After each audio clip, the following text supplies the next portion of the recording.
Hi everybody, welcome back. Tony again with Shinsho Yoga. And this week we're going to work on a bit of a more advanced posture called Urdhva Dhanurasana, or upward facing bow. Now, upward facing bow is sometimes confused with wheel. Wheel is a completely separate posture than bow. Wheel I consider to be a highly advanced posture because you need a superior amount of flexibility in your back and openness in the front of the body to be able to get into it. And many times people come into wheel from a back bend. So you're going to bend all the way back into this and come land down, so land with your hands down and have this arch like this with the front of the body. It's something that you see 9-year-old girls in gymnastics do. So it's a very challenging posture. Urdhva Dhanurasana, upward facing bow, is challenging also, but in my opinion, nowhere near as challenging as wheel.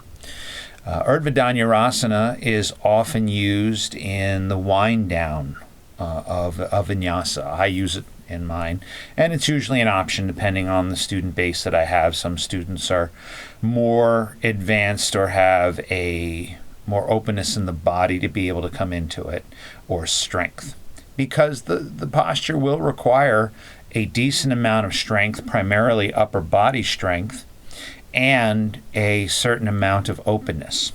So Urdhva Dhanurasana is considered a back bend, and of course I'm going to demonstrate in a few moments here, but it's the one where you are on your back and you bring the hands by the ears and then you press yourself up into this arch. The openness that you're going to need in this posture is going to be all along the front of the body. So you're going to need open shoulders, open chest, open midsection, open hips, open legs, and an open back, open neck, because you're coming into this arch, right? So if you don't have openness all along the front of the body, if this is all short, it's going to be very difficult to be able to extend up into this posture. Additionally, it's going to require a certain amount of upper body strength because the lifting is primarily done with the arms. So the legs are more of a support in this, although you do press up with the hip. The lifting really comes from the arms. So this is again where I come into what I consider to be advanced postures. Is not that these postures are only for people who have done yoga for, extended period of time, etc., a certain number of years, none of that where there's, milestones or have you done this to do that. It's, you have to have a certain amount of acumen in the practice to understand your body, to know how to get into it, and it's not a posture that you're going to come into in the beginning of a class. If teachers are launching you into Urdhva Dhanurasana in the beginning of a class, I really want to rethink that. This is going to come towards the end of the class, in my opinion, because again, you want the body to be warm, you want muscles to be open, right? And you want to have done some exercising to get, the blood up to be able to lift in this, because even though it's not something that you're going to do movement in, holding in this posture will get your heart rate up. So, without further ado, let's demonstrate the posture. Before I get into it, there are some modifications with blocks that you can do that I'll explain in the end. Unfortunately, in my setup here, I don't have a way to demonstrate it, but I will explain it in the end to be able to tell you what you can do to use blocks to help you with the posture. So, Urdhva Dhanurasana, we're going to start on our backs. Okay? So you're going to be on your back. Your knees are going to be bent, and you want the legs basically slightly greater than hip distance apart, even if more, a little bit more. Your setup is going to be very similar to bridge position. The difference being, instead of just lifting the hips up into the posture, you're going to be lifting your whole body up into this. Once again, upper body strength will be needed to do this. So I like to test where my legs are. You don't want them out here. You won't be able to come into this. You need the legs close into the glutes, maybe even a little bit further in than you would have for bridge. Bridge, you want the ankles in line with the knees, a little bit more in here because it's going to offer a bit of a spring. So legs about shoulder width, if not a little bit wider. And from here, you're going to take the hands and you're going to bring them by the ears here with the fingers pointing forward, right? So the fingers point forward, the hands come by the ears, close to the head, not wide out. You need these close to the head to be able to do this. You're going to breathe, and I like to start with bringing my hips up first and then pressing up with my hands to lift into the posture on my exhale.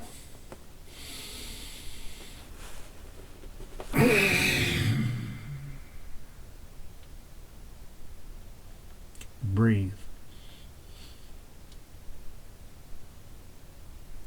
And when you lower down, lowering down with control, don't come onto the head, come onto the shoulders like a bridge position. Roll the hips back down. And generally your teacher will have you counter pose at that point. Okay? The posture is not easy. So if you struggle with it, know that that is okay. Because again, it is an advanced posture. I'm not giving you a whole lot of setup on this because at this point, if you're coming to this posture, you should have a certain amount of body intelligence to know where things are of what you can and can't do. But most people run into problems in the shoulders with this. If you have tight shoulders, you're hunched up like this. When you're in your warriors, you're always like this. If your teacher is the only time they're really adjusting you is they're coming by when you're, in Urdhva Hastasana, upward facing hands, and you're always like this, and they're always getting you to try to lower down and relax that down. If these are always tensed up, you're going to struggle getting into this posture. Women can often struggle with this posture. Not saying that men don't, but this is, again, a difference between upper body strength, between the way the bodies are built. Men's bodies are built with more here. I'm an example. I'm like a Sasquatch, big up top here, shoulders, barrel, chest. So things to use upper body strength are usually something that is not as challenging for me as, say, having, openness with the hips. Men are going to struggle with that more often. So openness in the shoulders and upper body strength. Lift. When you do, start with the hips, press up with the hands. Exhale as you do it. Hold. Let that head hang. Don't try to lift that up. Let that head hang, right? And breathe. And when you come back down out of the posture, come back down with control. Do not flop out of it. Lower yourself down. Don't come onto your head, because you can, depending on your body, tweak a vertebrae in the neck, depending on how you land. Bring that chin in and come down onto the shoulders like you would for bridge. Some teachers may tell you different.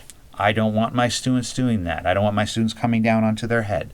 I want them to come down to shoulder and then lower back down. Now, how to modify this? Again, I apologize. I don't have space in where I am recording this because it's my basement to be able to do this. But you can use blocks to help you with this. And you're going to need a wall. And you're going to need a wall that has a molding or what's sometimes called a coping at the bottom. So if you look at walls and they have that molding that runs along the bottom. So if you have a yoga studio and you're struggling with this that you go to, right, and when in practice, get set up by the wall, and when it comes to this, what you're going to do is you're going to take the blocks. Now let's pretend that this is the wall, right? You're going to take your blocks, and I would use cork blocks. right? Because they're going to offer more support, and you're going to have at the end of the mat, right? So here is the wall, here is your mat. You put the block against it like that. And if this is a wall that has a molding along the bottom, like the molding runs here, this can often rest against that and keep it from slipping.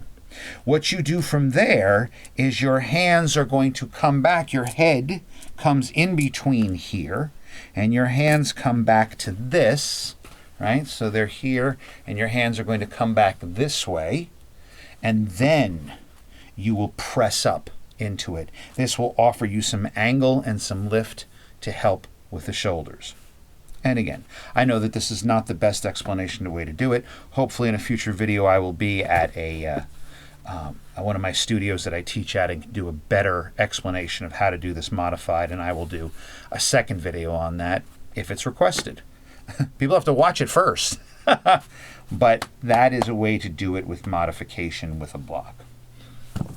If you can't do that posture, right, you'll need to build up to it. Most of the time, bridge is a good alternative, especially in a wind down at the end of the vinyasa.